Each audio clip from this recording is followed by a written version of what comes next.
বুরাকের মাঝে উঠতে পারে না, বুরাকের পিঠটা অনেক উঁচা। মারহাবা। এমন সময়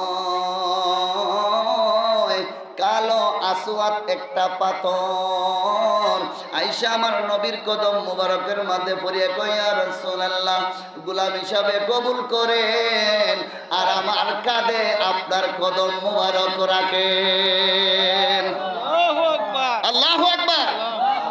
হুজুর, আপনি যে কথা বলতেছেন তার দলিল কি? দলিল হইল ফাতহুল গায়েব, সিররুল আফসার, সিররুল আসরার, তিনটা কিতাবের মধ্যে সংক্ষিপ্তভাবে ঘটনাটা আসছে।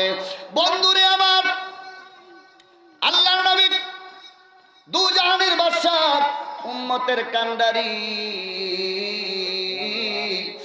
বুরাকের মধ্যে আরোহণ করবেন আমার নবী, কিন্তু আরোহণ করেন না, বুরাকের পিঠটা অনেক উঁচু, আমার নবী উঠতে পারে না। কালো আসওয়াদ পাথর আইসা কয়, ইয়া রাসূলুল্লাহ, গোলাম হিসাবে কবুল করেন আর আমার কাঁধে আপনার কদম মুবারক রাইখা আপনি বুরাকে আরোহণ করেন। আল্লাহু আকবার। আমার নবী ওই কালো আসওয়াদ পাথরটা মুহূর্তের মধ্যে সিংহাসন হয়ে গেল গো। আমার নবী কদম মোবারক রাইখা বুরাকের মধ্যে আরোহণ করলেন।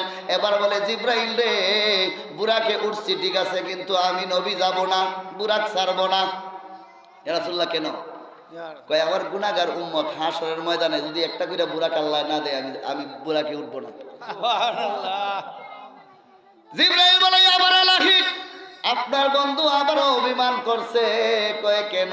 কয়, গুনাহগার উম্মত রে, কিয়ামতের ময়দানে যদি একটা করে বুরাক না দেন, আপনার বন্ধু বুরাকে আরোহণ করবে না।